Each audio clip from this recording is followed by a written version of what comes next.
Bom, em primeiro lugar, bom dia a todas e todos. Queria saudar todos os delegados aqui do nosso 7º Congresso dos Trabalhadores da USP e todos os integrantes da mesa. Não conheço todas as companheiras e os companheiros que estão aqui. Meu nome é Marcelo Pablito, eu sou funcionário do Bandejão da USP. Integro o movimento Nossa Classe, que deixou uma contribuição no caderno de teses, no ponto internacional e nacional. E também sou parte do Movimento Revolucionário de Trabalhadores. Vou, para não estender demais no tempo, tentar me ater a algumas anotações aqui e deixar uma contribuição nossa aqui para o 7º Congresso. Em primeiro lugar, companheiras e companheiros, queria, como parte, para abrir essa mesa internacional, como parte do país que é o maior país negro fora da África, saudar aqui no Brasil também, nesse ano, que se completam 228 anos da Revolução Haitiana. Foi a primeira revolução em que os escravos negros no Haiti puseram um fim à escravidão e à dominação da França naquele país, que deixou já no seu momento um legado muito importante para a luta de classes internacional, especialmente para os setores oprimidos, para os negros em escala internacional, confirmando que a história dos negros é uma história permeada de revoluções, de insurreições contra a opressão racista e também contra a exploração capitalista. Queria dizer que eu acho muito importante que a gente comece esse congresso debatendo a situação internacional, porque, como já foi dito aqui, nós estamos em meio a 11 anos de uma crise econômica de uma magnitude muito profunda, em que novamente se atualiza a cada luta nossa a importância e o grau de interdependência que existe na economia mundial, que faz com que os rumos do nosso país e os rumos da luta da classe trabalhadora brasileira sejam cada vez mais definidos, não a partir do que se encerra dentro do território nacional, mas a partir da economia, da geopolítica e da luta de classes em escala internacional. Ainda mais frente ao governo Bolsonaro, companheiros, que é um herdeiro do golpe institucional, que busca avançar aqui no nosso país a uma subordinação ainda maior aos interesses do capital estrangeiro, principalmente do capital norte-americano, e que tem como ponto de apoio Trump, um governo de extrema-direita nos Estados Unidos, que também é uma base de apoio para esse discurso racista, xenófobo, misógino, machista, que quer descarregar a crise capitalista nas costas do conjunto da classe trabalhadora internacional. Por isso me parece ainda mais importante que nós marquemos aqui no início do nosso congresso que a luta dos trabalhadores é uma luta internacional, e por isso eu vou tentar entrar em alguns elementos, tentando relacionar a geopolítica, a economia e a luta de classe em escala internacional, para depois chegar a algumas conclusões que eu queria deixar como contribuições nossas aqui no Congresso. Em primeiro lugar, como eu disse, me parece muito importante, companheiros, a gente marcar que a crise econômica, a crise de 2008, ela é um divisor de águas e que os efeitos da crise capitalista de 2008 nós vivemos até os dias de hoje, né? Isso por quê? Porque durante os anos 90, durante a chamada ofensiva neoliberal, e se apoiando, né, em medidas como a restauração capitalista dos Estados operários da ex-União Soviética, no avanço da financiarização da economia, num discurso globalizador e na implementação de medidas de austeridade,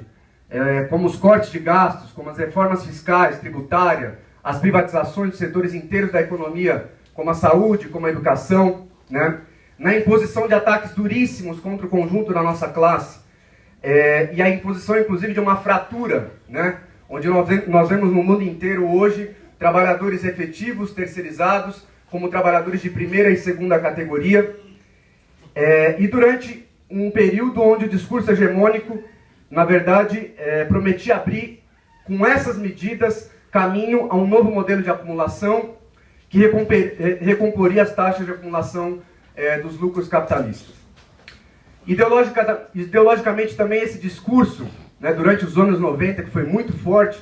veio acompanhado de um discurso que chegava a questionar a existência da própria classe trabalhadora, de atacar o marxismo, confundindo o marxismo com o stalinismo, reivindicando o triunfo do capitalismo como o horizonte máximo de desenvolvimento da humanidade.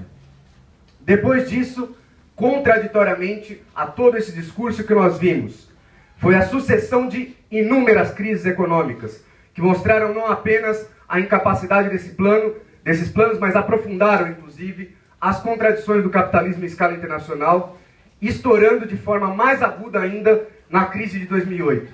Uma crise que, como vários teóricos da própria burguesia chegam a dizer, só tem comparação com uma crise de 1929.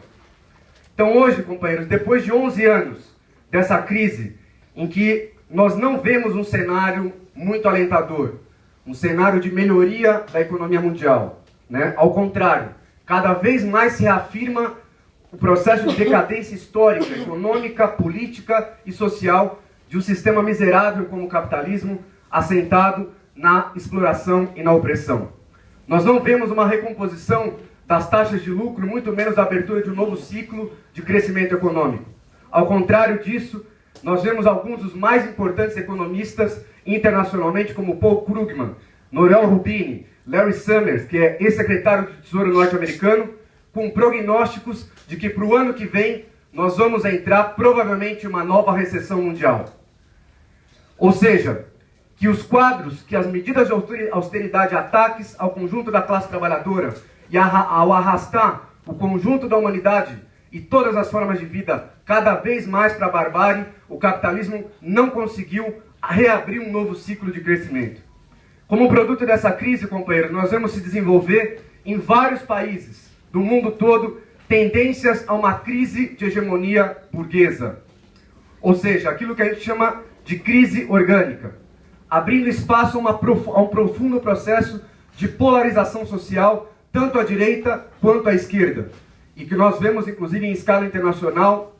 algumas figuras emblemáticas desse populismo de direita, como é o Donald Trump, outros governos da Europa, e inclusive o governo Bolsonaro no Brasil. A chegada do Trump à Casa Branca em 2016 e a ascensão no mundo inteiro de tendências nacionalistas nos países centrais, com figuras que buscavam substituir esse discurso globalizador durante os anos 90, cada vez mais por um discurso nacionalista de proteção das fronteiras nacionais, levou inclusive a processos como o que a gente está vendo hoje na Europa, como o Brexit e a recente eleição de figuras de extrema-direita como Boris Johnson, que mostram também, por outra via, o esgotamento desse discurso do consenso globalizador que perdurou durante todos os anos 90. Agora, o que nós vemos frente à crise econômica de 2008, companheiros, é uma mudança, inclusive, nas formas de relação estabelecida entre os Estados e na economia mundial durante os últimos anos, durante as últimas décadas, onde, inclusive, os Estados Unidos exercia sua liderança através dos organismos chamados organismos multilaterais, como a OMC,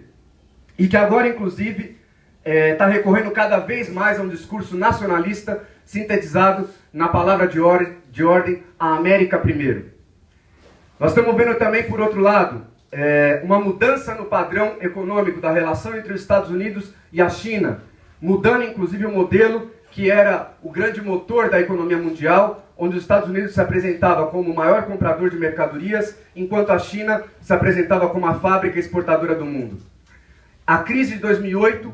quebrou esse motor comum do suposto crescimento mundial e coloca agora novos desafios e novos questionamentos que os trabalhadores vão ter que enfrentar internacionalmente. O que está por trás dessas disputas são problemas não resolvidos que se arrastam desde a crise de 2008 e que combinam um salto do declínio hegemônico dos Estados Unidos, por um lado, com a ascensão da China como uma nova potência competidora estratégica dos Estados Unidos em território internacional. Como eu disse, companheiros, o que a gente vê diante desse quadro não é uma melhoria da economia, mas pelo contrário. Tem vários dados, inclusive do próprio Banco Mundial, que prevêem uma queda de pelo menos 0,3% no PIB mundial durante esse ano. Por outro lado, nós vemos também, internacionalmente, se expressar os limites do desenvolvimento desses setores de extrema-direita, companheiros. Que se expressa, por exemplo, dentro do coração do próprio capitalismo internacional, do imperialismo norte-americano, que vai inclusive passar por eleições no ano que vem, onde nós vimos, principalmente na juventude, se expressar de maneira distorcida um rechaço a todo esse discurso de extrema-direita, que se expressou inclusive eleitoralmente no fortalecimento de candidaturas como a de Bernie Sanders, e inclusive com pesquisas de instituições da própria burguesia que mostram que no coração dos Estados Unidos, onde, para vocês terem uma ideia, se chegou a proibir o dia 1º de maio como Dia Internacional da Classe Trabalhadora, lá 51% dos jovens nos Estados Unidos têm uma visão positiva do socialismo, enquanto menos da metade, 45%, enxergam o capitalismo de maneira positiva. 44% dessa mesma juventude declara preferir viver num país socialista ao viver um futuro condenado por um sistema capitalista. Um outro elemento, companheiros, que seria muito importante, principalmente para nós na América Latina, analisarmos os limites do avanço dessa extrema-direita como fruto da crise econômica internacional, se deu agora, recentemente, nas eleições da Argentina, onde, para surpresa de todos, houve um resultado inesperado, onde as massas na Argentina também expressaram de uma maneira distorcida o seu rechaço a toda a direita neoliberal que representa o Macri nesse país. Avançando.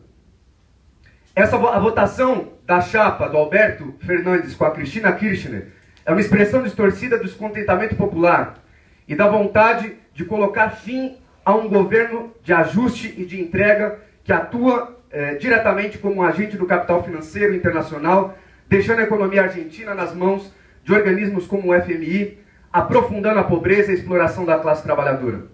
O que nós vimos na Argentina foi um voto castigo que não deixa de guardar, inclusive, contradições, como a ilusão de que um projeto com uma outra cara poderia dar uma saída a toda a crise que a Argentina vem passando. E mesmo sendo uma expressão da correlação de forças da própria burguesia, expressa, num nível de massas, um limite ao avanço dessa extrema-direita no nosso continente, que impactará os projetos brasileiros de avanço internacional dessa extrema-direita. Ou seja, o que aconteceu na Argentina de maneira distorcida é também uma derrota do próprio governo Bolsonaro e do governo Trump como expressões da extrema-direita internacional. Por outro lado, companheiros, é muito importante, muito significativo que na Argentina, em meio a toda essa polarização política e social, tenham se expressado nas eleições também um forte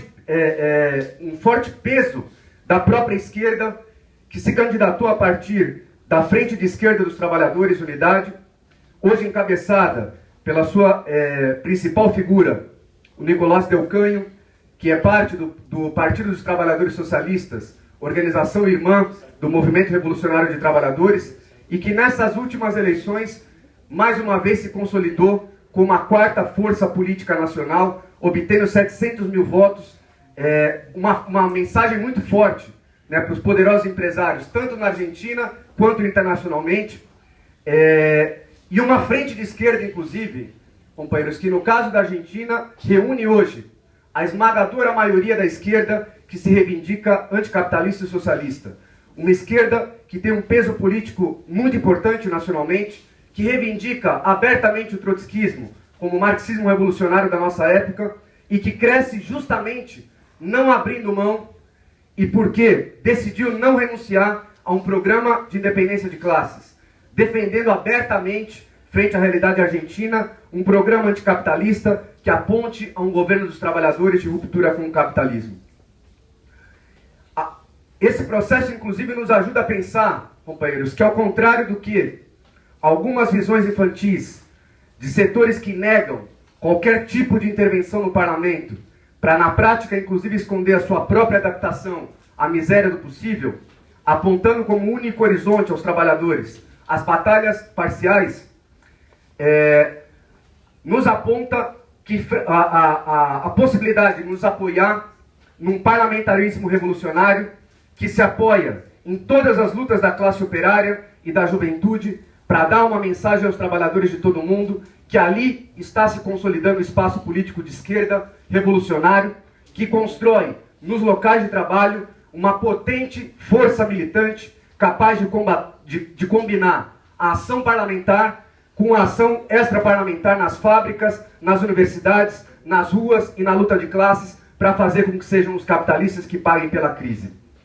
Essa força política tem se expressado na Argentina hoje, com 40 legisladores, entre deputados estaduais e federais, figuras políticas que estão todos os dias nos meios de comunicação, dando voz à luta e à organização dos trabalhadores, da juventude, das mulheres e nos locais de trabalho. Ao mesmo tempo, nós, como parte da fração trotskista na Argentina, reconhecemos limites também da frente de esquerda para enfrentar os desafios que a crise econômica coloca para os trabalhadores. E por isso, lá também o PTS está fazendo um chamado a todas as organizações de esquerda da Argentina, a conformação de um partido revolucionário unificado dos trabalhadores. Diante disso, companheiros, cabe nos questionar sobre o que produziram os novos fenômenos chamados, inclusive conhecidos como nova esquerda, fenômenos neorreformistas, que surgiram como produto também dessa crise orgânica depois da crise econômica de 2008. Sobretudo, o Podemos no Estado espanhol, Syriza na Grécia, que no caso desse último, inclusive, prometia assumir o poder com uma plataforma de um governo de esquerda, com um programa supostamente anti-ajuste, supostamente anti-austeridade, e que em 6 meses aplicou todo o programa brutal de ajustes que a Alemanha e o imperialismo europeu exigiam, abrindo assim, inclusive, caminho para que a extrema-direita voltasse ao poder na Grécia nas eleições desse ano. Do ponto de vista da luta de classes, companheiros, nós vimos internacionalmente, depois da crise, em 2011 se abrir a Primavera Árabe, e mais recentemente, inclusive, a luta de classes ressurgir como um fator político muito importante na situação internacional. Como nós vimos, inclusive, na luta dos coletes amarelos na França, que questionaram, inclusive, o governo do Macron, num país que é um símbolo do centro do capitalismo mundial. Vimos também se espalhar em outros lugares do mundo processos revolucionários, como nós vimos no norte da África, no Sudão e na Argélia, questionando ditaduras de muitos anos, inclusive dentro do próprio coração do imperialismo norte-americano, greves muito importantes como a dos professores e a dos controladores de voo. Nós vemos também nesse momento, companheiros, se estender em outras partes do globo processos de questionamento ao autoritarismo do governo chinês, como nós estamos vendo agora em Hong Kong, inclusive um processo onde novamente a necessidade da independência de classe vai se colocar com toda a força. Vimos também agora, no nosso continente, um processo de luta dos professores no Chile, e em todos esses processos, uma forte luta do movimento internacional de mulheres, que mostrou uma força enorme, questionando o patriarcado e abrindo caminho para que mais da metade da classe trabalhadora mundial possa avançar também a questionar o que é o próprio capitalismo. Para ir concluindo, companheiros, queria dizer que os efeitos dessa disputa e da localização do Brasil em escala internacional também se expressou na Amazônia, onde, nessa crise que nós vimos, inclusive, com a destruição da maior floresta tropical do planeta. Por um lado, nós vimos o governo Bolsonaro com um discurso demagógico, um governo que, inclusive, tem como base sua de apoio o agronegócio, os latifundiários, que foram a ponta de lança desse processo de recorde de aumento de 300% no índice de queimadas na Amazônia, fazendo um discurso demagógico, defendendo supostamente a soberania nacional, quando nós sabemos que, na verdade, o governo Bolsonaro é um dos maiores capachos do imperialismo internacional, sobretudo do imperialismo norte-americano na figura do Trump. E já materializou isso em inúmeras ações, como as privatizações, cedendo a base de Alcântara, e inclusive com um acordo comercial União Europeia-Mercosul, que vai avançar na subordinação do nosso país, fazendo com que ele se torne ainda mais um fornecedor de matérias-primas para os países do centro do imperialismo e cada vez mais dependente da economia avançada desses países. Por outro lado, nós vimos uma demagogia e um discurso cínico de governos imperialistas da França e de outros países da Europa, supostamente preocupados com o meio ambiente, quando na verdade escondiam que boa parte das empresas imperialistas ligadas ao agronegócio aqui no Brasil são justamente de origem europeia. E que esses senhores estão longe de estarem preocupados com o meio ambiente no nosso país, mas estão preocupados em defender os seus próprios interesses capitalistas na disputa sobre a própria Amazônia. Para encerrando definitivamente, queria partir só de deixar alguns elementos que a gente poderia tirar como conclusões de todo esse processo, companheiros. Em primeiro lugar, dizer que, frente a essa crise, frente à impotência das saídas, das mais variantes tipos do que o capitalismo já apresentou até hoje, se colocam para a classe trabalhadora internacional pensar em como se preparar para as medidas de ataque que a própria burguesia impõe contra a nossa classe. Ou seja, se impõe para a nossa classe nos preparar como os capitalistas se preparam para nos atacar. Isso quer dizer que, frente a todos esses ataques, frente a esses processos da luta de classes, à crise econômica e também aos choques geopolíticos que se expressam por hora em disputas econômicas, que nesse momento se reatualizam definições muito importantes que os marxistas da Terceira Internacional levaram à frente para poder pensar os desafios da classe trabalhadora. Ou seja, que se reatualizam as definições de uma época marcada por crises, guerras e revoluções. Nesse cenário internacional, o que nós vimos até aqui é a face dessa extrema-direita, apresentando de forma cada vez mais declarada o seu programa de uma saída reacionária para a crise, que, como em outros momentos, demonstraram que o capitalismo está disposto a arrastar a humanidade mais uma vez para a barbárie. Um general e teórico da guerra chamado Karl von Clausewitz dizia em seu livro que um exército educa o outro. E frente à ofensiva neoliberal, enquanto pregam uma suposta morte do socialismo, é muito interessante que seja justamente um general do próprio exército norte-americano, chamado Harold Nelson, que volte a estudar nada mais, nada menos que a estratégia da insurreição e a arte da insurreição, transcritas por um dos maiores dirigentes revolucionários do século XX, chamado Leon Trotsky. Esse general buscava recorrer aos teóricos revolucionários justamente para entender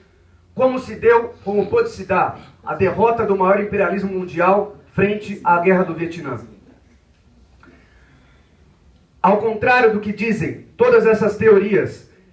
que defenderam inclusive o fim da classe operária, em vários momentos, o que nós olhamos hoje é uma situação em que, frente à crise econômica, a classe trabalhadora aumentou o seu número, se instalando cada vez nos setores mais estratégicos da própria economia. Os capitalistas, para encerrar, não solucionaram a crise de 2008. Estamos à beira de uma recessão e, portanto, é necessário preparar os trabalhadores com uma estratégia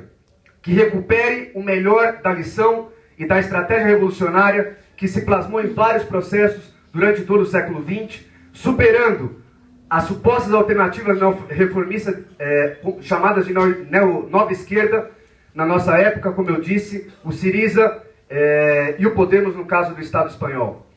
Para esses momentos, são decisivos que os trabalhadores possam se armar de uma estratégia revolucionária para dar uma saída à crise, impondo que os capitalistas paguem pela crise.